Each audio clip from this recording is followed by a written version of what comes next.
Alô, meus amigos. Estamos aqui iniciando mais uma edição do podcast do Gente que Fala.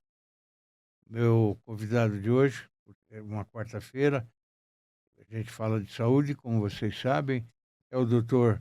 Kleber Duarte. Seja bem-vindo, Dr. Kleber. Eu que agradeço, é uma oportunidade estar falando contigo.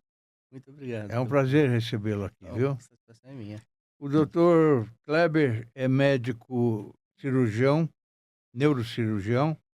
É coordenador do Serviço de Neurocirurgia Funcional da Divisão de Neurocirurgia do Hospital das Clínicas da Faculdade de Medicina da USP. A gente tem um serviço setorizado, né? Sim, Então, algumas pessoas cuidam de áreas, eu cuido muito mais da área focada em saúde suplementar e da neurocirurgia funcional, a área de dor e neurocirurgia funcional. perfeito. É engraçado, é um nome estranho, né? Mas depois a gente explica o que Tá é. certo. É membro do Centro de Dor e Distúrbios do Movimento e do Núcleo de Medicina Avançada do Hospital Sírio-Libanês de São Paulo. E também membro titular da Sociedade Brasileira de Neurocirurgia, Sociedade Brasileira de Neurocirurgia Funcional e da Sociedade Brasileira de Neuromodulação.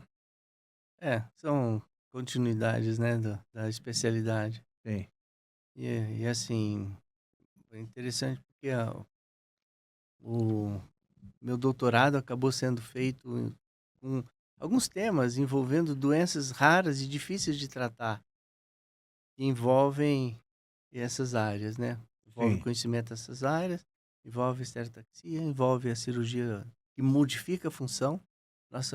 Esses procedimentos não visam modificar a anatomia, mas a sim, função sim, da estrutura. sim. E algumas doenças são assim, são casos de dor, as doenças que afetam o movimento, como doença de Parkinson, a epilepsia, dentre outros. Vamos destrinchar isso durante o programa, Vamos tentar. tá certo? Tá bom. O senhor é de São Paulo? Não, assim, essa é uma pergunta interessante, porque eu sou café com leite. Café com leite. Conhece a Minas? expressão? Minas, São É, Paulo, isso. Eu sei que as pessoas mais novas não vão saber, mas quem conhece história sabe é, da política do café com é, leite. claro. Meu pai veio para São Paulo para estudar. Ele é de Minas, uma região do sul de Minas, não, Zona da Mata. Ele nasceu numa cidade pequena, próxima de Juiz de Fora, foi criado ali, depois ele acabou vindo para São Paulo para estudar e conheceu minha mãe. Minha mãe, ela é do interior de São Paulo. E meu avô tem uma história bastante interessante, ele estudou, fez farmácia aqui em São Paulo. Depois ele acabou indo para uma cidade chamada Penápolis, interior de São Paulo. Penápolis, eu conheço. E lá ele, como farmacêutico na época, o que que ele teve? Farmácia, né, então ficou por lá. Farmacêutico era o médico na época, né? Nossa, meu avô É, tratava até braços quebrados. é, é, Ele é, tinha e ele era bem ativo, assim, é. ele tinha umas e então ele acabou usando tanto minha mãe, meu tio mais velho, o irmão mais velho da minha mãe, acabou indo estudar na Argentina, depois caiu no mundo. E minha mãe veio para São Paulo, conheceu meu pai, casaram aqui, voltaram para Minas e eu nasci lá. A sua adolescência, então, foi lá. Foi lá, boa parte foi lá, agora em função parte do trabalho do meu pai, nós moramos um período no Rio de Janeiro e um período no Pará, em Belém. E nesse período que a gente morou em Belém, foi o período em que eu tinha concluído o ensino médio no Rio e acabamos indo para Belém, fiz faculdade lá. Aí eu volto para Belo Horizonte fazer residência, volto para São Paulo fazer. Já queria ser médico desde pequeno? É engraçado, talvez desde o primeiro ano. Eu lembro no primeiro ano de uma colega de turma, até Simone o nome dela. Ela caiu, machucou, eu já fui lá colocar o dedinho na ferida para poder parar o sangramento, que estava Sei. ralando. Então, assim, não sei, são coisas que a gente talvez não escolha, né?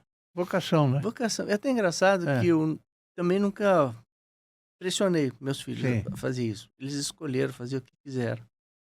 O mais velho fez direito, mas o mais novo está fazendo medicina. Medicina. É. Aí para orgulho do pai, né? Mas os dois são orgulho do pai. Mas esse É. que fez medicina, Esse tá você fazendo sabe que medicina ou já fez? tá fazendo, Tá tá fazendo. fazendo. Ele tá no terceiro ano na Santa Casa. É, Ele tem uma pegada, ele é muito afetivo. sei, Desde pequenininho, ele gostava que a gente deitasse, colocasse uma música e deitasse com ele para ele dormir. sim, E até hoje ele tem essa sim. quantidade. Aliás, não tenho o que reclamar, porque os 2 meninos, eles nunca vão pra cama sem ir em casa. Em casa me dá um beijo e dá. Então, eles são eles são o meu orgulho. É família, tão bom família, né? Quando a gente vê. É, é. O que o motivou a fazer medicina, neu Eu acho que, em parte, assim, teve logo no começo da faculdade, quando a gente começa a estudar neuroanatomia, né, a gente estuda por segmentos corporais.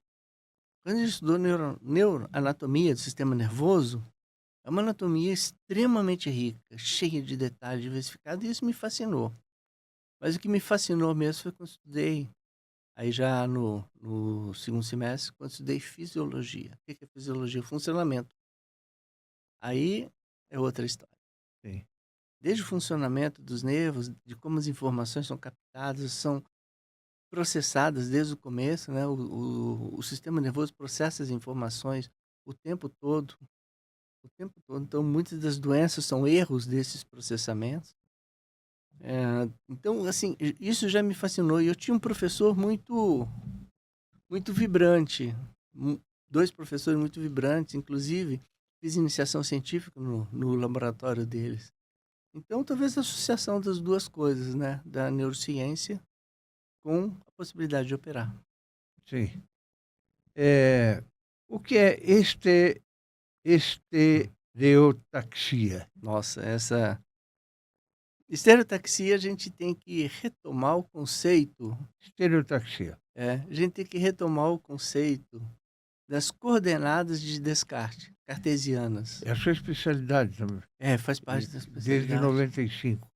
Faz parte da especialidade. Sim, O que são as coordenadas cartesianas? São as coordenadas x, y e z. São as coordenadas de um cubo, sim, de localizar esse cubo no espaço. sim, Então, x, y e z significa que dentro de um cubo, se eu tenho uma distância, pode ser medida em lateralidade, em posição anterior e posterior em relação a um referencial, superior e inferior em relação a esse referencial. sim. Tem algumas estruturas, algumas condições, por exemplo, começou isso com o crânio, mas isso vem desde o final do século XIX, quando as pessoas começaram a estudar em animais. Por exemplo, quando você queria descobrir num animal o que acontece se eu lesar, digamos assim, uma área específica do cérebro do animal. Quais são os sintomas? Então, para localizar essa área, que era muito pequenininha, se desenvolveu essa técnica para se criar um ponto de referencial e se criar por exemplo, tal estrutura fica a 4 milímetros anterior, 4 milímetros lateral e 5 milímetros de profundidade em relação ao referencial que você cria. No animal é fácil, porque a cabecinha dos animais experimentais são pequenas. No ser humano tem essa referência que é muito variada. Então se desenvolveu equipamentos que tornaram esta localização possível, este referencial possível. Então se coloca um sistema que cria um referencial e a partir desse ponto referencial você consegue localizar qualquer ponto no espaço dentro dele. Daí se descobriu que certas doenças, certos sintomas poderiam ser tratadas com essa técnica.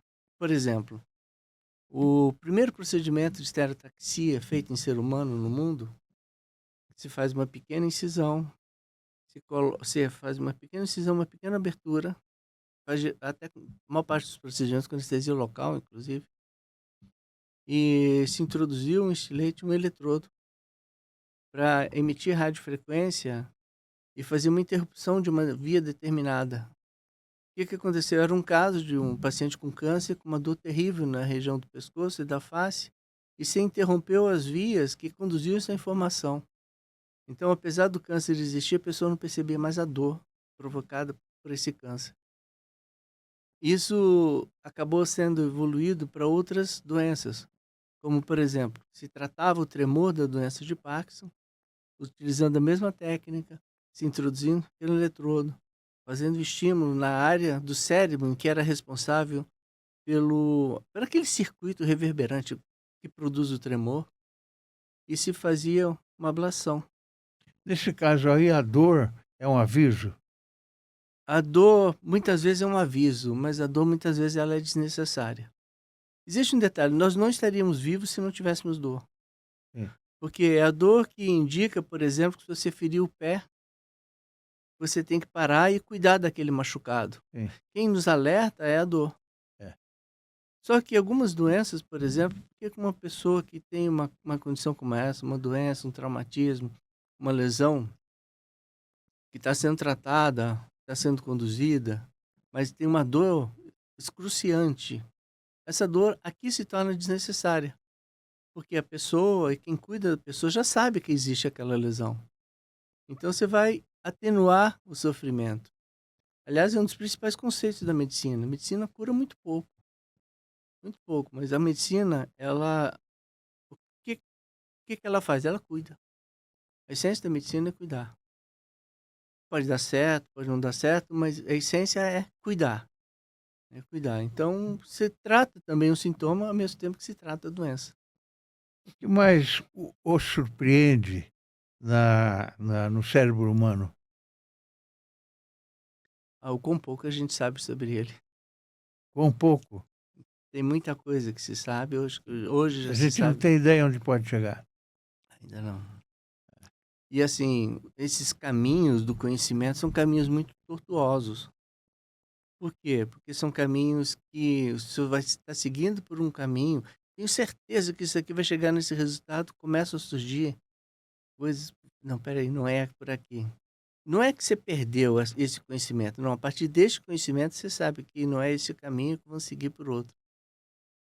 Então, muito do que acontece no, no corpo humano, muito do que acontece no cérebro são conceitos que muitas vezes eram considerados rígidos, definidos e definitivos não são mais. Não são mais. Muitas das doenças consideradas degenerativas são inflamatórias. Houve algum caso que marcou mais a sua profissão até hoje? Sempre tem. Tem alguns casos que marcam por ter Tem ido como bem, citar algum caso? tem alguns casos que marcam por ter ido mal. Tem casos, por exemplo, imprevisíveis. Eu lembro muito bem de uma senhora que tinha um câncer no cérebro, tinha feito tratamento, tinha feito uma primeira cirurgia. Depois esse câncer, ele continuou, né, mas assim, ele cresceu uma cavidade de líquido bem grande, um cisto bem grande. Então o caminho para isso é tentar drenar. Na hora que drenou, sangramento terrível, o paciente veio a falecer alguns dias depois. Já vi casos assim de pessoas terem, por outro lado, dores terríveis na face, dores terríveis, terríveis, assim, já peguei uma senhora que tinha feito já 6 procedimentos na face. Eu falei assim, não, alguma coisa a gente precisa fazer, porque esse tipo de dor, você pode pensar, é só uma dorzinha na face. Uma dorzinha na face é porque, né, quem fala isso é porque não tem.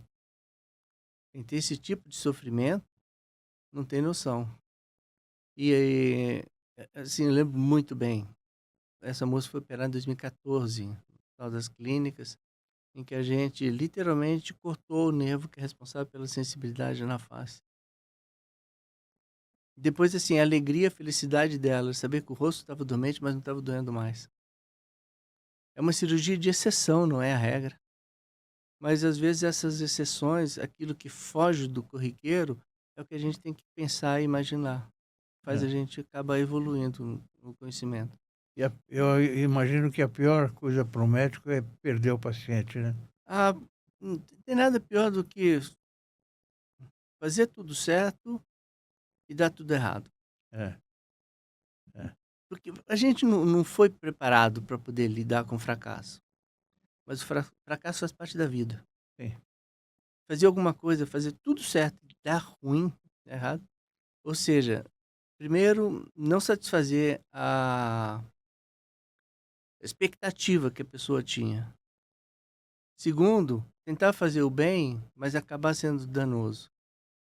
É um risco, mas é possível. A vida é cheia de erros e acertos, né? E a vida é de Em todos, riscos, né? né? É de riscos. É. Eu gosto muito de uma ideia, assim, que muitas vezes a vida é você atravessar uma avenida bem larga, muito movimentada. Uma coisa é você atravessar essa avenida com os olhos vendados, correndo no meio do carro. Você pode chegar do outro lado inteiro, mas o risco que você correu É. é totalmente diferente do risco de quem tem paciência para poder esperar o semáforo fechar e atravessar em cima da faixa de pedestre. É. Ainda assim, essa pessoa pode ser atropelada. É. E algum acidente pode acontecer. Ele vê um motorista louco e atropelar. Atropelar. É. Eu lembro bem de um evento de uma senhora, um avião pequeno caiu na casa dela. E não era nem rota de avião. O avião não estava perdido, nem rota de avião, caiu na casa dela e matou o marido e os filhos. Isso tem uns 20 anos. Ela falou assim, não entendo, a gente estava dentro de casa, de repente caiu um avião em cima. É. A vida é cheia, às vezes, de risco que a gente nem É cheio de entende. surpresas, né? Ah, e se a pessoa não quiser ter surpresas, não viva. Como é que o Dr. Kleber descreveria a evolução da medicina desde o dia em que se formou até hoje? A medicina ficou muito mais técnica, muito mais tecnológica. Muito mais, muito mais. O conceito do médico, daquele médico original, que era aquela pessoa que sentava do lado de um doente, que sentava, que pensava, que analisava alguns sinais, sintomas, refletia sobre aquilo, muitas vezes inverteu. Porque hoje você pega, sente, eh, direciona o objetivo e já solicita exames para isso. E, por incrível que pareça, a medicina se tornou mais precisa, mas mais errática. Antes seria o médico, chamado médico da família, né? É um médico que cuidava, assim. É, É complicado isso, é, porque eu lembro de um professor que dizia que quando você for examinar um paciente, você tem que se esvaziar de si. Isso me marcou bastante. O que chama se esvaziar de si? Você não pode chegar, você tem que chegar com o seu conhecimento, com o seu treinamento, mas não chegar com o conceito, ele está com essa queixa, deve ser tal coisa. Pode não ser. Às vezes alguma pessoa está com uma queixa de dor nas costas, pode ser só uma distensão muscular, mas pode ser um câncer. é. Então, assim, ainda O envolve diagnóstico é importante, né?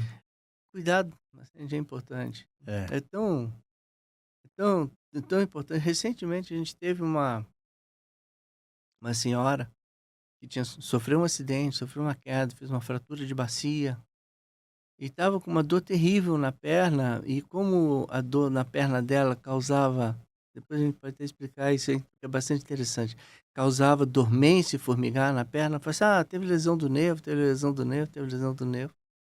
E assim, ela chegou com uma lista imensa de remédios. E assim, não é uma questão, mas por falar, por cuidar e conduzir, ela retirando a medicação, melhorando a atividade física, colocando umas agulhinhas no ponto certo e fazendo os exercícios, ela recuperou totalmente a sensibilidade, apesar de ainda ter a sequela da fratura. Mas assim, poder modificar a vida das pessoas, ainda é a essência da medicina. Então, o que modificou? O que modificou é que a gente focou na tecnologia e esqueceu da essência. A essência é cuidar. E a tecnologia melhorou absurdamente. Absurdamente.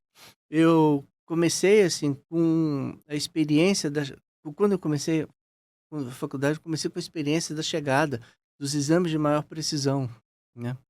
Como a ressonância magnética, por exemplo, que traz muito mais informações. Mas isso não significa que a ressonância magnética dá diagnóstico. Ela ajuda, ela auxilia. Então, eu acho que a medicina, ela perdeu um pouquinho dessa essência ao se vender a ideia de que ela é puramente tecnológica, né?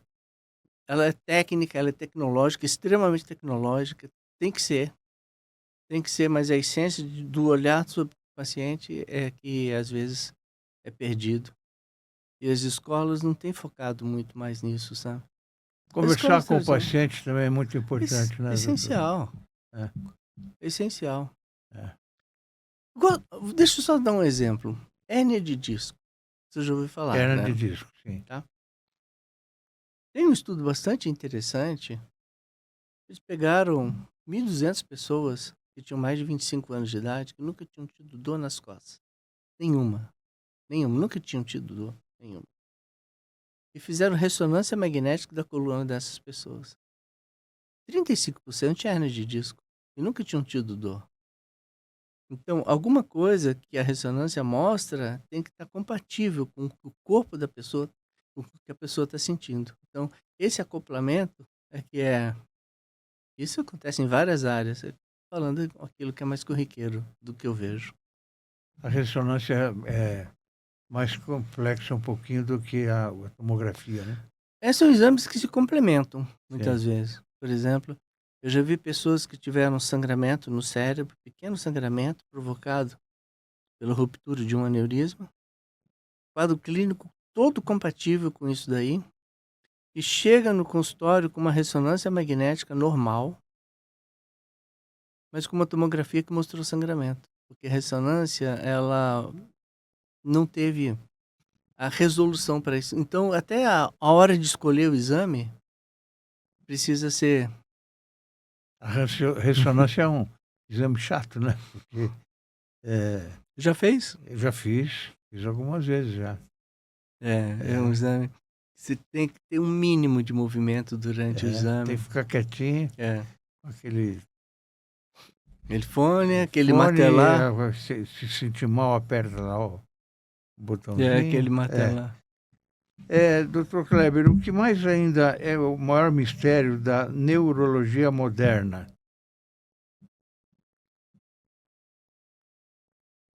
É assim, é descobrir que alguns conceitos que a gente tem, estão errados.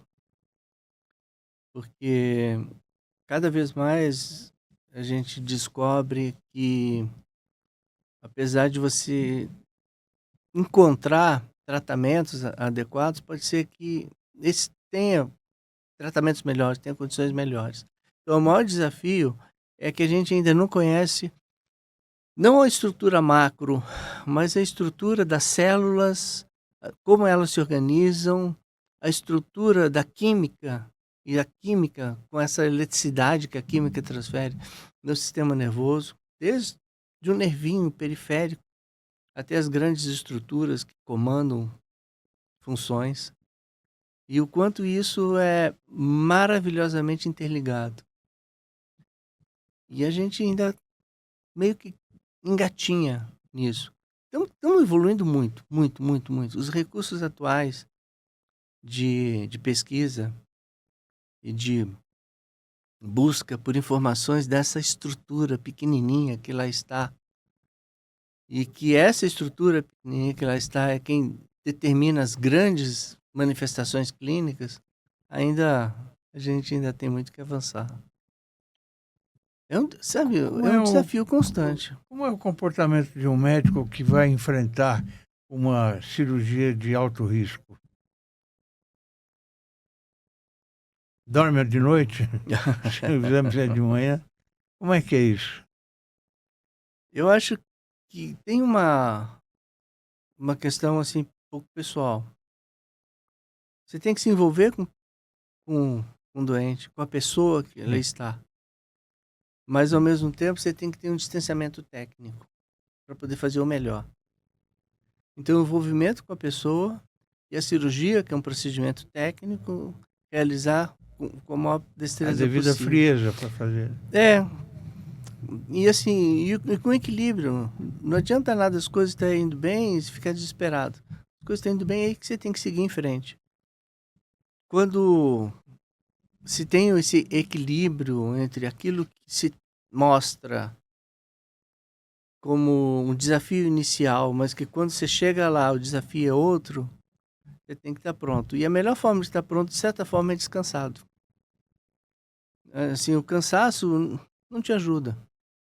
Então, eu aprendi que a melhor forma é descansa bem. É. Na hora de descansar bem, na hora que precisar estar atento, você vai Vira a estar... chave, né? Vira a chave. Tem É. que estar confortável. É.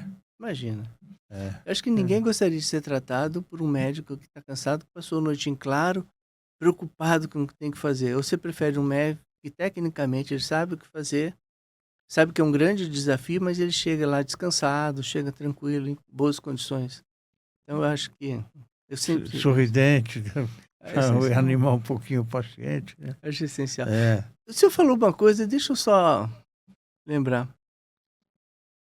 Assim, uma das coisas que mais me impactou uma vez, uma moça jovem, ela tinha 38 anos, ela teve um sangramento no cérebro provocado por um aneurisma, e era um aneurisma que demandava que fosse operado. Não era aquele aneurisma que podia ser tratado por cateterismo. E eu tenho um costume de ficar na cabeceira do paciente antes do paciente dormir. Uma cirurgia, muitas vezes até mão no rosto, tal, mão no ombro. Isso, tal, como sempre faço. Aí a cirurgia foi uma cirurgia bem complexa, um colega me ajudou bastante, sabe, aquela pessoa inspirada que no momento, Sim. a dificuldade ajudou muito. Sim. Saiu bem, saiu muito bem. Um ano depois, quando ela voltou no consultório, com os exames, ela falou: doutor, teve uma coisa que me impactou muito. Eu levei algum tempo para poder digerir, porque ele falar com o senhor. Porque na hora que o senhor estava ali, com as mãos nos meus ombros, eu olhei para cima. E eu tenho certeza de ter visto um anjo atrás do senhor. É. Então, assim, É. cada um É. tem a sua... É a mão de Deus também. Tem a sua fé, cada um tem a sua leveza, com relação à sua forma. Assim, por mais ateu que a pessoa tenha, ou seja, todas as pessoas têm espiritualidade. Então, assim, essa pessoa é uma moça muito católica, ela até, inclusive, me deu um pingentezinho para eu dar pro meu filho, que até hoje está guardado em casa. E, assim, marcou talvez mais a minha vida do que a dela. O comandante é Deus, né? É bom saber que a gente não está restrito à nossa limitação. É.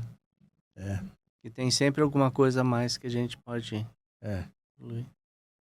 Como o estilo de vida moderno, excesso de sono ruim e tal, está impactando a saúde do nosso cérebro?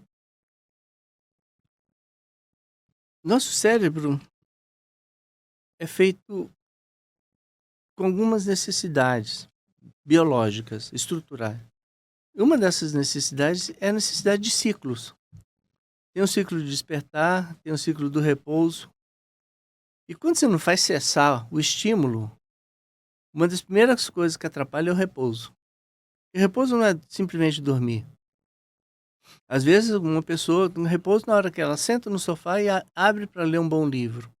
Outra pessoa repousa quando ela vai, por exemplo, fazer uma atividade física. Outra pessoa quando ela vai fazer uma atividade ao ar livre. Entende? Assim, a capacidade de quebrar rotinas é uma capacidade que está reduzida na vida moderna. Sabe aquela coisa que vem acontecendo? Se demanda aquelas pessoas hiperativas que tomam decisões, que fazem rápido, aquelas pessoas que são aqueles grandes executivos que chegou o problema, ele já resolve. Então, essas pessoas são talvez as mais danosas, porque elas são danosas para si, e não tem nada pior do que você tomar uma atitude baseada em preconceitos frente a uma dificuldade, em vez de ser reflexivo. Se eu for reparar bem, aquelas pessoas que são grandes, pessoas que modificam mesmo o mundo, elas não são pessoas que entram nessa vibe de hiperatividade. Tem que chegar, tem que fazer, tem que resolver. Elas são mais reflexivas. Sim. Elas são mais reflexivas, elas passam para a capacidade de processar. Sim. Então, a atividade intercalada com repouso, atividade adequada, acho que todo mundo tem que ser produtivo. As pessoas só se sentem bem se elas se sentem produtivas, se elas se sentem inseridas.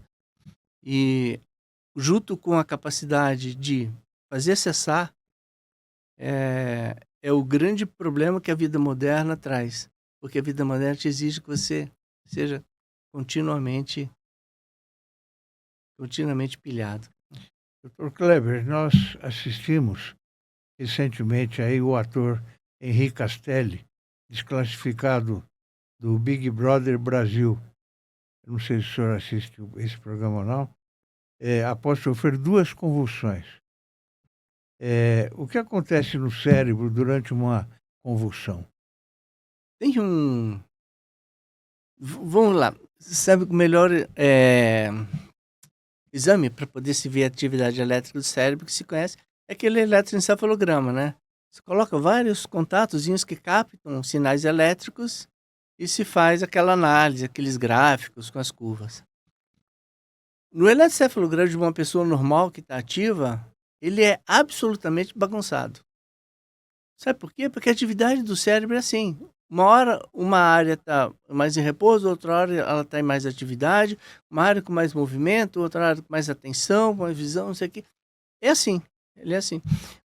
A convulsão, a crise de convulsão é quando uma área dessa gera estímulos elétricos amplos, intensos, que superam essa desorganização e se propagam. Então, a convulsão é este fenômeno ao se propagar por quer seja um pedaço do cérebro, uma parte, quer seja o cérebro todo, mas se propaga uma corrente elétrica sincrônica, assim, elétrica, alta, muito acima daquele circuitozinho que o cérebro tem. Intensidade grande. Então, algumas doenças causam isso. São doenças, por exemplo, a epilepsia.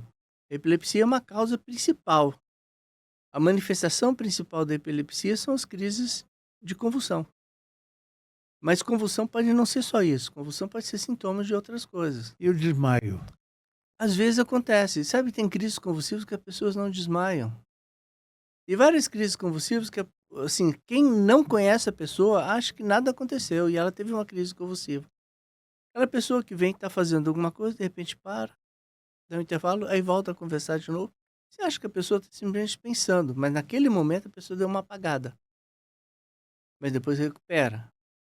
Entra dentro do contexto. Então, as crises convulsivas, elas podem muitas vezes ser manifestações só com um tremular, um movimento dos olhos, só com um bater de um braço, por exemplo, sem que a pessoa desmaie. Mas as crises convulsivas que desmaia, que perde consciência, elas podem vir com esses abalos, com aqueles abalos, né, que a pessoa tem, inclusive que abala o rosto, range os dentes, às vezes até machuca a língua. E às vezes não, às vezes simplesmente a pessoa apaga. Então, assim, a crise convulsiva, ela é desde uma manifestaçãozinha pequena até a perda de consciência com esses abalos. E parece que foi o caso dele, né? Teve essas 2 crises com...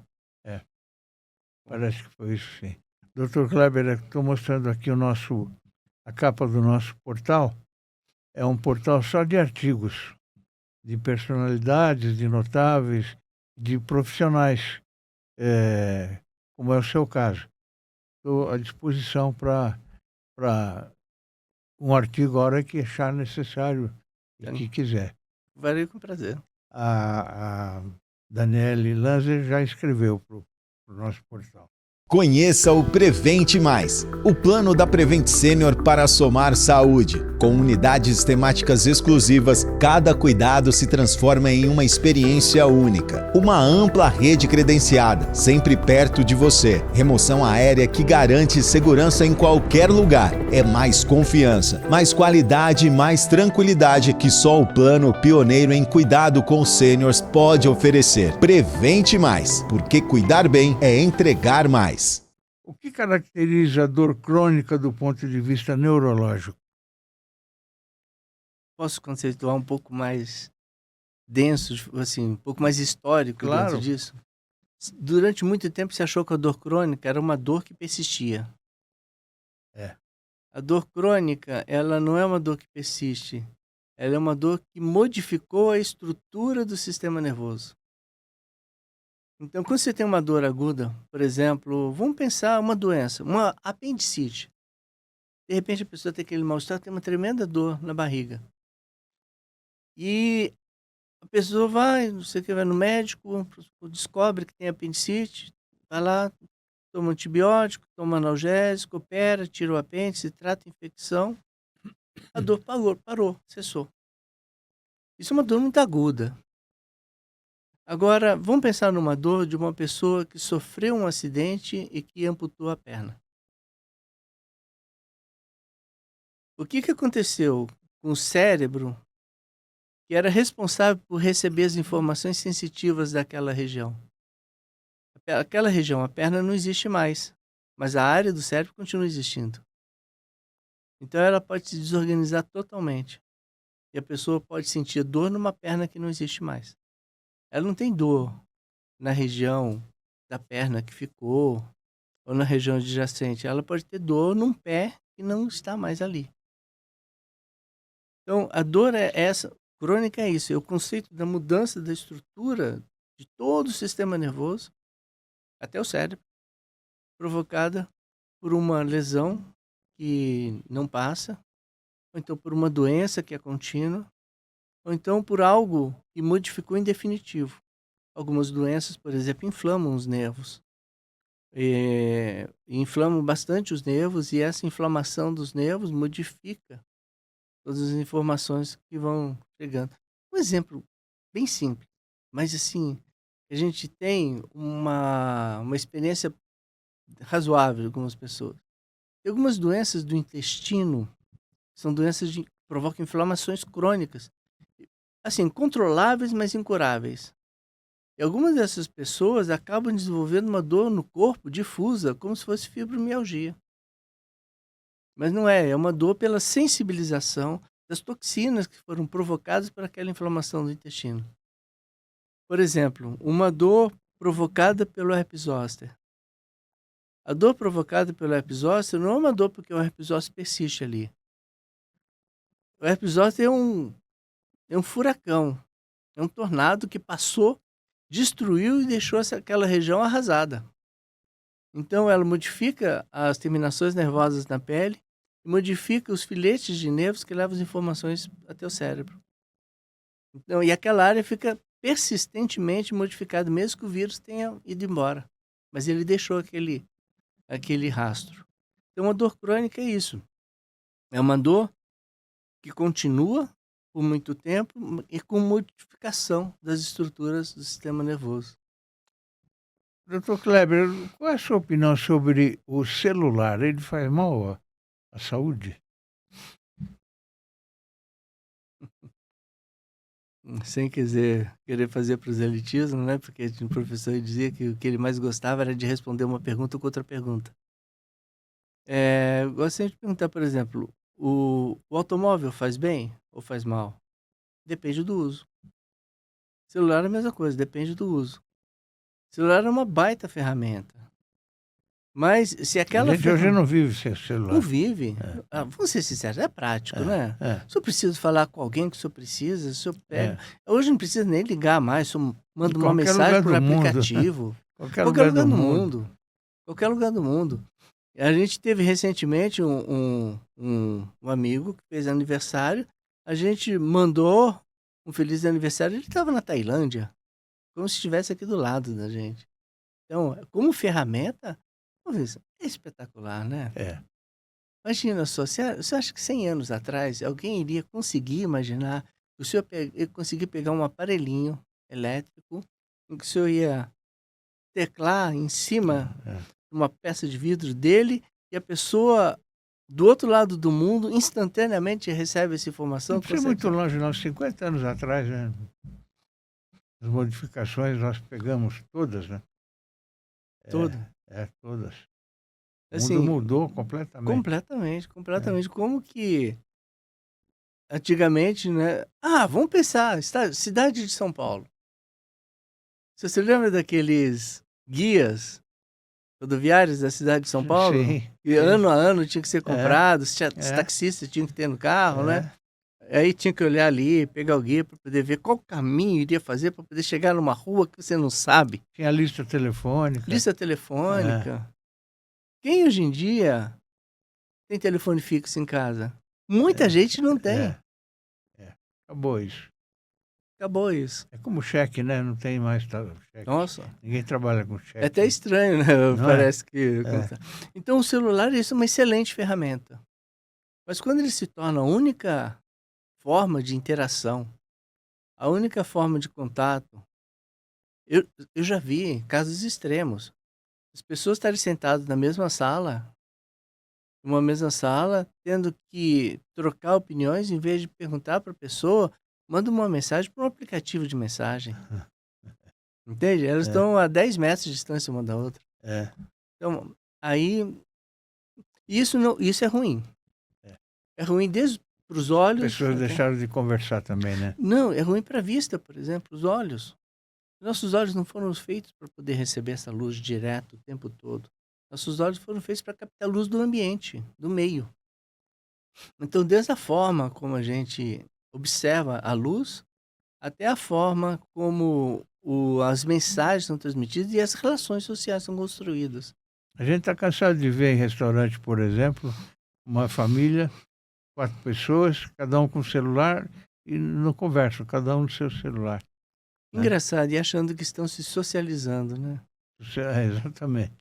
Esse nome, rede social, ela é complicada. Ela pode ser uma baita ferramenta, porque é uma ferramenta de orientação, de instrução, de conhecimento, uma ferramenta que faz com que as pessoas interajam, mas aqui entre nós, né?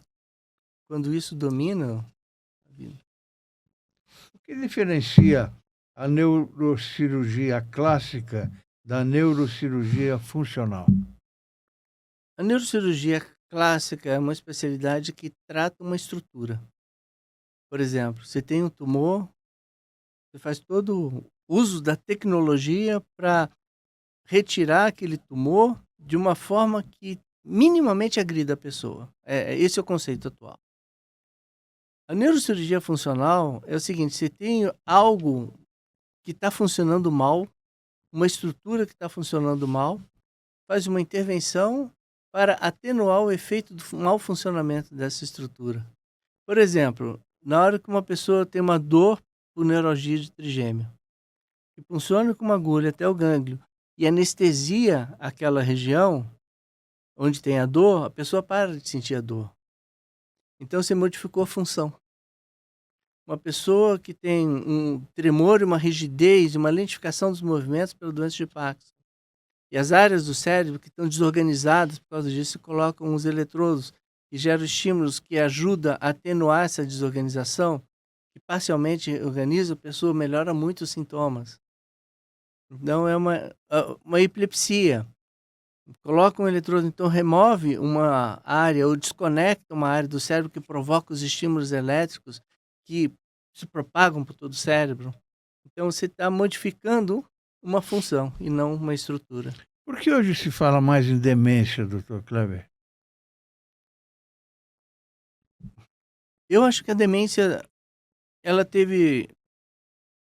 Primeiro, assim, se destrinchou mais a demência, né? Que antes, aquela pessoa está demente, não sei o quê. Hoje não, você dá um diagnóstico com mecanismos diferentes da demência e daí tratamentos diferentes. Alguma evolução mais da demência tem a ver também com temos pessoas hoje mais idosas, pessoas estão vivendo muito mais. É. Não, assim, a avó da minha esposa está com 108 anos. 108. Hoje é comum, né? Muito comum, 90 anos, pessoas absolutamente ativas. É. Ativas. É. Então, assim, quando há 50, 60 anos atrás, você pensava numa pessoa de 90 anos, nossa, era uma exceção, tá acamada, não tem o que 60 fazer. anos já era velho, né? Já era velho. E, inclusive, esse conceito, né, da idade cronológica, meio que dissociando da idade biológica. Mas o que acontece, realmente, as pessoas vivem mais, e daí as consequências dos acúmulos que vão passando na vida e das exposições surgem mais demência. Mas você sabe que também tem a ver com a maior percepção das pessoas, né? Pessoas cuidam mais, percebem mais, falam mais, divulgam mais. Então tem mais casos, sim, porque as pessoas tem mais pessoas com mais idade, mas também tem mais consciência sobre esse grupo de doenças. O tremor é sempre sinal de Parkinson, doutor Kleber? Não. A causa mais comum de tremor não tem nada a ver, é quase que uma alteração da função e não a doença de Parkinson. A doença de Parkinson são várias manifestações além do tremor. Conheço várias pessoas que têm Parkinson e que não têm tremor.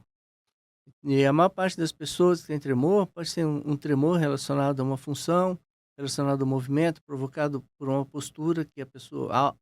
condições de disfunção que foram surgindo com o tempo.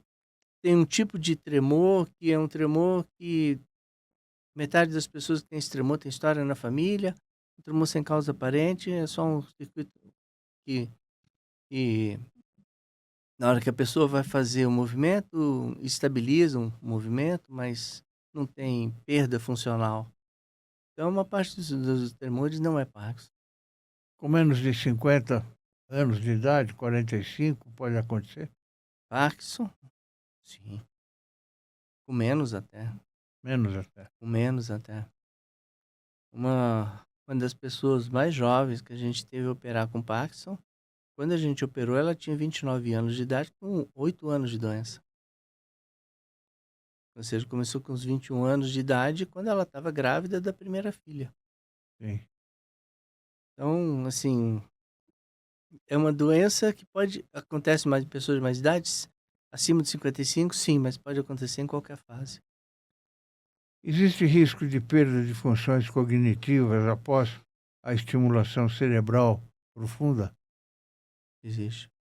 Nenhum procedimento, nenhum, zero. Aliás, viver é um procedimento de risco. Ter doença, você está acrescentando risco a isso. E quando você faz uma modificação de uma função de uma maneira contínua, algumas alterações podem surgir. Isso é algo um pouquinho não estabelecido, porque o que não está estabelecido, que há controvérsias, é porque não se houve tempo ainda para poder se avaliar se tem relação causa e efeito. O que acontece talvez seja que muitas das pessoas que têm, por exemplo, um Parkinson que está avançando e que se interrompe esse avanço do Parkinson, melhora a condição física do paciente, melhora a condição de vida, qualidade de vida do paciente, e que ela pode evoluir para um quadro demencial, será que essa pessoa já não iria evoluir para um quadro demencial? Então, ainda não temos essa certeza. O estado de coma, o que acontece no estado de coma? Porque tem pessoas que entram em coma e não voltam mais. Eu tive amigos, que eu me lembro muito bem, jornalista, inclusive, um deles, ele ficou 2 ou 3 anos em coma. Como é que se explica isso? Mas depois ele faleceu ou se Faleceu, recuperou? faleceu. Não voltou? Não voltou. Não. Recentemente teve uma história que foi muito marcante e foi, de certa forma, marcante para a gente também, porque eles pediram opinião nossa daquele príncipe da Arábia Saudita que tinha sofrido um acidente, que estava em coma há quase 20 anos, acabou falecendo Sim, agora. sim. O que acontece é que desconecta áreas do cérebro que ou você tem uma lesão dos dois lados do cérebro, aí você perde a capacidade da consciência, ou então você tem uma lesão das estruturas, dos feixes centrais que levam as informações e que para o cérebro, que traz as informações e os comandos do cérebro para o corpo, que pode ser interrompidas. Existe uma organização de vários nervos, vários agrupamentos de nervos, que se chama formação reticular. Reticular é rede. Ativadora ascendente, que é o que mantém as pessoas alertas. Então, às vezes, quando se interrompe essa rede, que conecta várias áreas, você interrompe a capacidade da pessoa reagir a estímulos do meio ambiente. Então, como pode ser a perda total de contato, ou pode ser a perda de contato a estímulos do meio ambiente. Por exemplo, tem pessoas que estão em coma que têm alguns movimentos. Se você mexe no queixo, por exemplo, a pessoa faz estímulos de mastigar. Se você mexe a cabeça, a pessoa movimenta os olhos, mas não tem nenhum contato com o ambiente. Ou seja, a área do cérebro que torna a pessoa consciente, ou ela está danificada, ou ela está desconectada. E o coma induzido? Isso é induzido por medicação. Por medicação, que você ou inativa esses neurônios, esse grupo de células nervosas e esses agrupamentos, né, dessa rede que mantém acesa, ou então você faz com que a atividade do cérebro simplesmente seja zerada. Como induzido, às vezes se utiliza como tratamento. Por exemplo, uma pessoa que sofreu uma lesão grave no cérebro, que precisa parar o metabolismo, o funcionamento do cérebro, para a pessoa voltar a se recuperar. E às vezes pode se fazer como induzindo, por exemplo, em pessoas que têm uma inflamação grave do cérebro e que tem convulsão que não passa. Então você induz com medicação a paralisia total do funcionamento elétrico do cérebro para poder tratar essa condição. Uma coisa curiosa que eu li no seu site, síndrome das pernas inquietas. É muito comum. É bastante comum, às vezes pode ser preditora de alguma doença, mas a maior parte das vezes ela tem um contexto e um fim em si próprio. Sabe aquela pessoa que na hora que vai deitar para dormir, que ela não consegue porque as pernas não param quietas? Às vezes não é porque elas estão mexendo, é porque dá uma sensação ruim e que tem que mexer a perna, só assim as pernas melhoram. A sensação melhora. Então essa mistura. É um desarranjo em algumas áreas de funcionamento do cérebro. A maior parte das vezes não tem repercussão nenhuma, mas outras vezes ela pode estar relacionada a síndromes que alteram o metabolismo do corpo, chamada síndrome metabólica, pode estar relacionada a diabetes, pode estar relacionada a doenças inflamatórias, pode estar relacionado, às vezes, com precursor de algumas formas de doenças inflamatórias, até de câncer, e pode estar relacionado também numa fase inicial, então numa fase de outras doenças, como o Parkinson. Não falamos ainda de a outra doença que castiga muito as pessoas, principalmente os mais idosos, o Alzheimer. O Alzheimer... O Alzheimer por si Não é só... privilégio do idoso também. Não é, mas o Alzheimer é mais comum no idoso. Tem algumas formas de Alzheimer que surgem em pessoas mais precoces. Já vi casos de Alzheimer com pessoas até com menos de 50 anos de idade. Mas Alzheimer sozinho é responsável por 40% dos casos de demência. E ela é uma doença muitas vezes traiçoeira, porque muitas vezes ela na fase inicial ela é meio cíclica. A pessoa tem aquela perda da orientação, desculpa, e de repente ela recupera. Mas isso vai se tornando cíclico, repetitivo. Tem uma piada que conta, né, da história do ex-presidente dos Estados Unidos, Reagan, quando deram o diagnóstico de Alzheimer para ele virou para a esposa e falou assim: que bom, né? Agora eu vou conhecer pessoas novas todos os dias. Porque, lembra dessa? Exatamente. Então, assim, a pessoa perde o contato, às vezes perde contato com pessoas que conhece, mas muitas vezes, depois de algum tempo, esse é um declínio, um perda definitiva. Isso é 40% das pessoas que têm Passar a não demência. conhecer mais ninguém. Para a família isso é um terror, É um né? terror, é um terror. Meu pai tem um primo, uma pessoa brilhante, professor de veterinário da UFMG, assim, livros escritos, um monte de artigos científicos publicados. Assim, hoje não reconhece a esposa, não reconhece os filhos. É uma tristeza E isso. depois vai afetando até mesmo a capacidade do cérebro de organizar a imunidade do corpo, né? Aí a pessoa começa a ter ferida, começa a ter infecção urinária, infecção respiratória. Ela- É. Esclerose múltipla.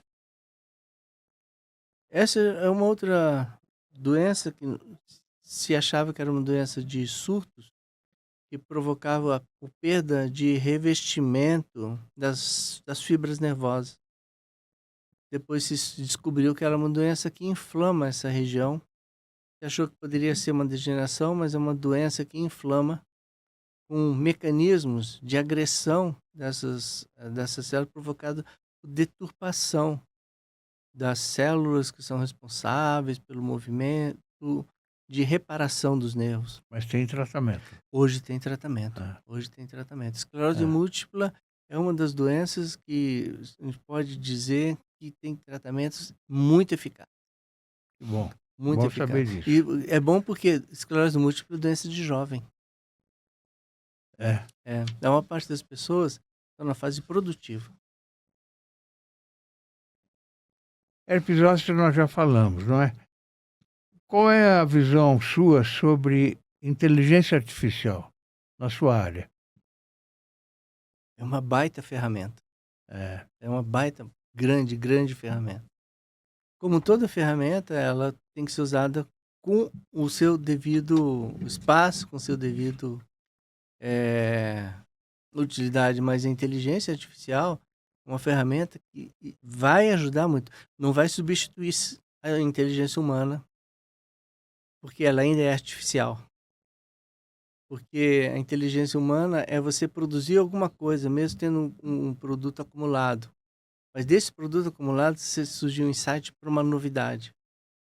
Então, a inteligência artificial ajuda nisso, te traz ferramentas, afunila as variáveis, né? Você tem uma dúvida com relação a isso, ela te traz, puxa vida, é mesmo, essas todas as informações, ajuda, digamos assim, como que você está compartilhando a tua dúvida com grandes pensadores. Porque não tem nada melhor do que, como médico, você está com uma dúvida com relação a você poder compartilhar sua dúvida com alguém que sabe muito sobre o assunto, Sim, que pode dar sua importante. opinião. Importante. Então, assim, a inteligência artificial é uma baita ferramenta para poder ajudar cada vez mais nisso. Que bom. E como o celular. O celular é ruim? Não. O uso do celular, que pode ser bom, pode ser ruim. Inteligência artificial é a mesma coisa. Dr. Kleber, o senhor vai ter que voltar aí. A gente vai agendar aí para frente mais uma vez, porque são tantos assuntos São de interesse da população, né, das pessoas que nos assistem, né, e aprendem muita coisa com o senhor, né. Não, Então, fico muito grato com a sua presença. Infelizmente, estamos chegando no final do programa, né. Fique à vontade para se despedir e aí encerraremos o programa. Tá bom, eu que agradeço a participação. É sempre agradável e para mim é sempre uma experiência nova que me renova. Muito obrigado pela... Que bom, fico feliz. Ao espectador nosso, o meu muito obrigado. Espero que tenham gostado do Dr. Kleber. Como é que o senhor é encontrado? Bom, tenho os contatos do consultório, nas redes sociais, né? E Uma rede social sua, o @ Dr. Kleber Duarte pode ser encontrado no Arroba? Dr. Kleber Duarte. Dr. Kleber Duarte. Isso. Tá bom, Tá bom? tá bem. Amigos, então, muito obrigado pela atenção e até a próxima.